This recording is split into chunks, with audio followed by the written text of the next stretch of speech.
They make me sound like I'm just living in squalor. Like, the out of here with that. Earth to Rob. Dude, you have no bathroom. You live, sleep and cook in the same room. Yeah, it's not exactly squalor, but this is far from normal. And as for this hissy fit that Rob's throwing, that's not normal for a 33-year-old man either. So I'm not surprised that Sophie's getting the hell out of there.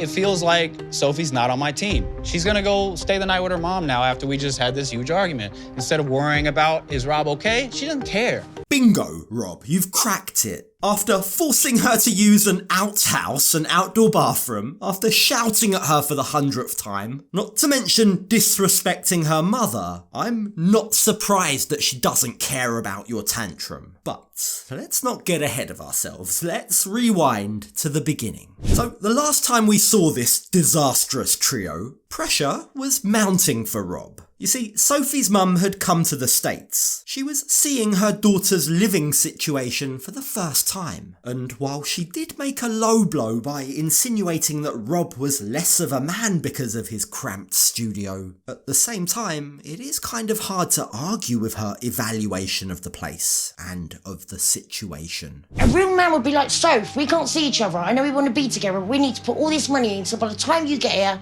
we've got a deposit. We can move into a one-bedroom place. We'll have space in a safe place. I think this would be a pretty normal reaction for any parent to have, especially one whose child has just moved to another country, one whose child has been brought up, as we're told, to live a certain lifestyle. But, make no mistake, Sophie's mum knew exactly what she was doing and saying in that moment. We know she doesn't get on with Rob. We know she has an ulterior motive here. She knew exactly how to hit a nerve with Rob. And to be honest, it seems like she's been deliberately testing his patience from the very first moment they reunited. I swear, I'll knock your mum to the floor. I mean, get out of the way. When we talked about the bouquet and me tackling your mother to the floor, which was a joke, you literally didn't take it as a joke. I didn't take it seriously. He doesn't get British humour. No. So let me get this straight. Are you saying to me Sophie's mum is allowed to make jokes about shoving Rob's mum to the ground, yet Rob isn't allowed to poke fun at Sophie's mum? That doesn't exactly seem fair. Definitely some double standards there, and sorry, but you can't blame that on him not getting British humour. But for as calm and composed as Sophie's mum was in that moment, all of that went out of the window the moment she arrived at Rob's home. Now, for some reason, Rob has this weird attachment to where he lives. I guess he's proud that he has that. He's proud he has been able to provide something. But the very moment any form of criticism passed Sophie's mum's lips, he threw a hissy fit. In typical Rob fashion, he went from 0 to 100, ranting and raving in the courtyard like he'd just been dealt the worst of all insults. Y'all just want to judge, and act like y'all been through it all. That's bull. Yeah, any facade of civility, any pretense that Rob and Sophie's mum might be able to get along, dropped off a cliff within 24 hours. Rob isn't pretending anymore. He's more than happy to take to the courtyard like a man baby and scream about how she's judging him. But the sentiment goes both ways, because Sophie's mum feels exactly the same way. I'm sorry, I've tried so hard to like him, but he is Rob the frigging knob, and he always will be.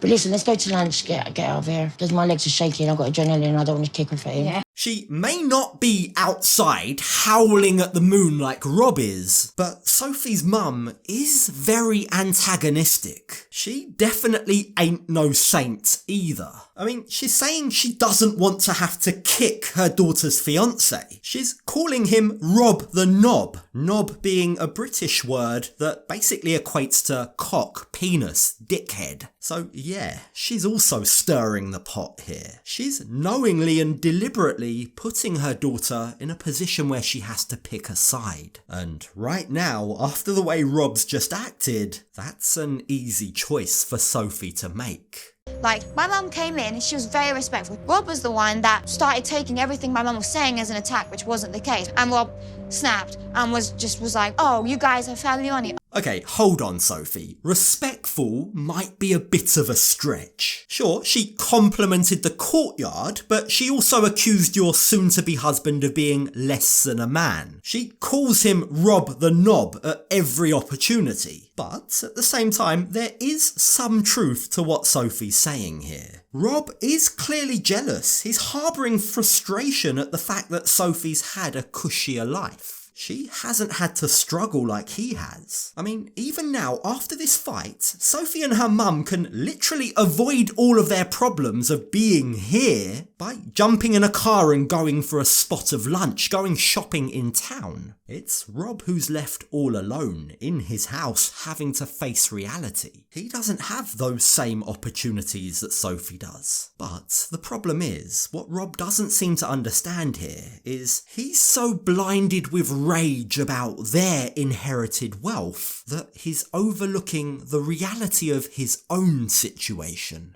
They make me sound like I'm just living in squalor. Like, the out of here with that.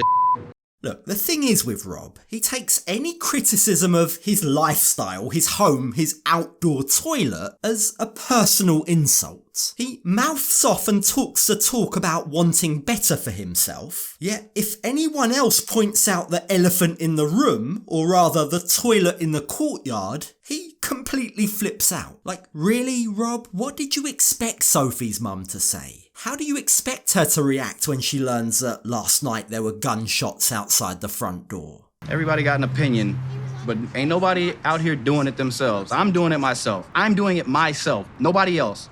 I don't got no roommate. I don't got no parents. Yeah, and another thing that you don't got, Rob, is a job. That would probably solve a lot of your issues, buddy. Instead of resenting Sophie's family for having money, why don't you actually try and achieve something yourself? You talk a hell of a lot about getting your bread up, but you appear to be doing nothing to actually make that happen. You're a model, you tell us, but clearly that's not giving you the lifestyle you desire. So rather than holding this grudge and resenting your fiance for a life that she was born into, why not try to control the controllables? Do what's in your power to change yourself. But unfortunately, it's much easier for Rob to just resent Sophie's entire family.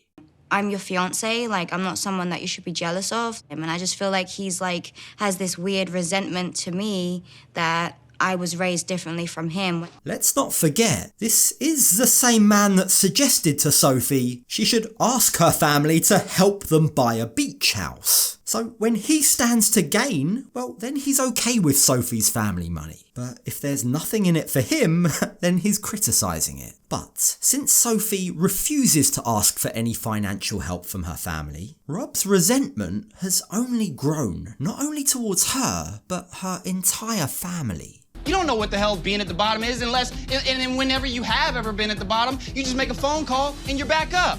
That's easy enough for you guys, but I don't have that. Rob's conveniently forgetting the fact that Sophie was the one who refused to ask her family for money, even when Rob was begging for it. Look, no one's telling Rob that he needs to be a millionaire. I think he's putting that pressure on himself. But for Rob, it's easier to feel sorry for himself and his background than it is to get a job, work hard, try and make a living not based on your looks in order to secure a nicer living situation. He strikes me as the kind of guy that, for a very long time, has probably got by just on his looks. But getting by in the way that he is right now isn't making anyone happy. He's not happy himself. And that internal anger, his frustration, is spilling over and being directed at other people. Like, let's be clear, Sophie's not asking for a mansion. She's asking for a one-bedroom apartment. But Rob refuses to see it that way. He's only interested in playing the victim. Neither of them have anything close to the idea of what it's like to live your life and know if you don't hold it down, that's your ass. You'll be on the street. This reaction is out of control at this point. He's blown this out of all proportion. Like, his choices aren't living on the streets or living in this apartment. There are other options available. There are always options. But the way that Rob is just openly having this meltdown within earshot of Sophie and her mum, it's more than awkward. It's actually full-on disrespectful. I'd be so depressed if I was so upset at what I don't have. I can hear you talking and I feel like you're being extremely disrespectful.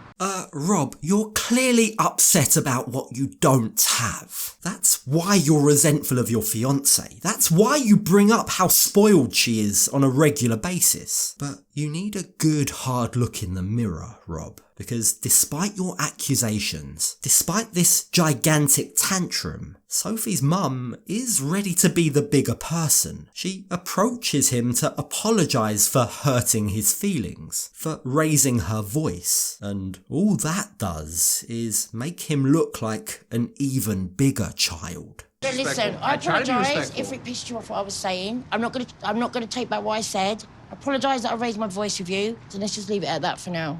That was your chance, Rob. That was your chance to de-escalate this entire situation. But, unfortunately, it comes as no surprise that Rob doesn't take the opportunity to apologise in return. Instead, as Sophie and her mum are leaving, and Sophie tells him that she'll be staying at her mum's hotel tonight, Rob just uses this information, uses Sophie's stance as further ammunition for his rage.